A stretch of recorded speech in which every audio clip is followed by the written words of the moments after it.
खुद न थे जो राह पर औरों को हादी बन गए। क्या नजर थी जिसने मुर्दों को मसीहा कर दिया। खुद न थे जो राह पर औरों को हादी बन गए। क्या नजर थी जिसने मुर्दों को मसीहा कर दिया।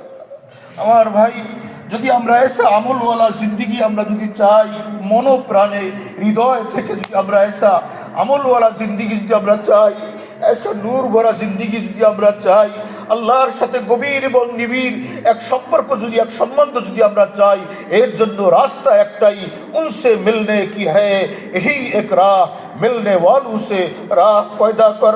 আল্লাহকে যারা পাইছে হৃদয়ের ভিতরে, এইরকম কোন হৃদয়বানের সান্নিধ্যে তুমি যাও। হে বন্ধু, আমওয়ালার কাছে গেলে পাওয়া যায়, দুধওয়ালার কাছে গেলে পাওয়া যায়। আল্লাহকে যদি সত্যিকারই তুমি তালাশ করো, কোনো আল্লাহওয়ালার সান্নিধ্যে তুমি বসো, আরে তুমি ওখানেই আল্লাহকে পাওয়া যাবে। রাকিবিল্লাহ তাজিদুহু তুজাহাকা। কোন আল্লাহর দেওয়ানার কাছে বসো মিয়া, দেখবা সেখানেই তুমি আল্লাহকে পাওয়া গেছো। আল্লাহ পাক আমাদেরকে খুব তৌফিক দান করে। মোল্লা আলী কারি রহমাহুল্লাহ মিরকাত শরে মিশকাতের ভিতরে ঘটনা লেখছেন।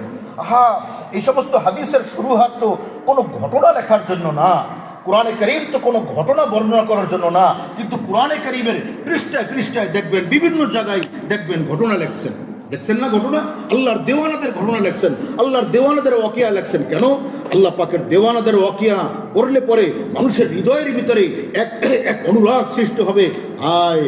হযরত আইয়ুব আলাইহিস সালাম এইভাবে আল্লাহর জন্য নিজেকে কোরবান করছেন, নিজের জীবনটাকে আল্লাহর জন্য এসা কোরবান করছেন। চলো তাহলে আমার জীবনকেও আমি আল্লাহর জন্য কোরবান করব। এইরকম এক অনুপ্রেরণা সৃষ্টি হয়। এই জন্য আল্লাহ পাক এই কোরআনে কারীমের ভিতরে আল্লাহ পাক আম্বিয়াদের ঘটনা, আউলিয়াদের ঘটনা। হযরত মারিয়াম আলাইহিস সালাম কি নবী ছিলেন? হ্যাঁ, হযরত মারিয়াম আলাইহিস সালাম তো নবী ছিলেন না, ছিলেন নবী। হযরত লোকমান আলাইহিস সালাম কি কোনো নবী ছিলেন? নবী ছিলেন না, কিন্তু এনাদের ঘটনা কোরআনে কারীমের ভিতরে। তার মানে আল্লাহ পাক আম্বিয়াদের ঘটনা কোরআনে কারীমের ভিতরে আনছেন, আউলিয়াদের ঘটনা কোরআনে কারীমের ভিতরে আনছেন। সুবহানাল্লাহ। কিছু লোক আছে যারা আল্লাহ পাকের ওলিদের ঘটনা বলে শুনলে পরে বলে যে এগুলা কিস্সা কাহানি, কপাল পোড়া এরা, ধ্বংস হবে এরা, ইমান হারা হবে এরা। মান আদালি ওয়ালিয়ান, হাদিসে কুদসির ভিতরে আসছে, মান আদালি ওয়ালিয়ান ফাকাদ আযানতুহু বিল হারব।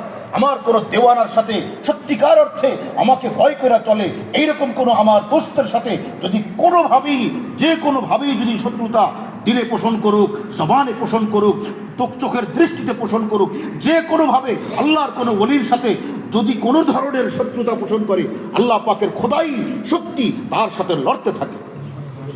ইন্না লিল্লাহি ওয়া ইন্না ইলাইহি রাজিউন। এজন্য দেখা যায় যে মসজিদের ইমাম, মুয়াজ্জিন কে কার সাথে আল্লাহর কি সম্পর্ক জানা তো নাই।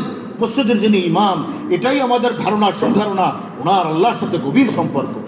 তো এই রকমের ইমাম, মুয়াজ্জিন, এই আল্লাহ পাকের দ্বীনের খাদেম, এদের সাথে যারা নাকি লড়তে থাকে, এদের সাথে যারা নাকি একটু দুশ্মনী করতে থাকে, ওই লোকগুলো দেখা গেছে যে ধীরে ধীরে ধীরে ধীরে ধীরে ধীরে আস্তে আস্তে একদম ধ্বংস হয়ে যায়, নানাবিধ বিপদের ভিতরে গ্রেফতার হয়ে যায়, নানাবিধ মুসিবতের ভিতরে পইরা যায়। সে নিজে না পড়ুক, তার সন্তানরা যুগে যুগে যুগে যুগে সন্তানরা বিভিন্ন মুসিবতের ভিতরে গ্রেফতার হইতে থাকে। কেন?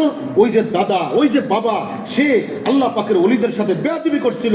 এই বেয়াদবির প্রায় চিত্ত এই বংশানুক্রম ভাবে শুরু হয়ে গেছে। আল্লাহ আমাদেরকে এই রকমের গর্হিত কাজ থেকে হেফাজত করেন।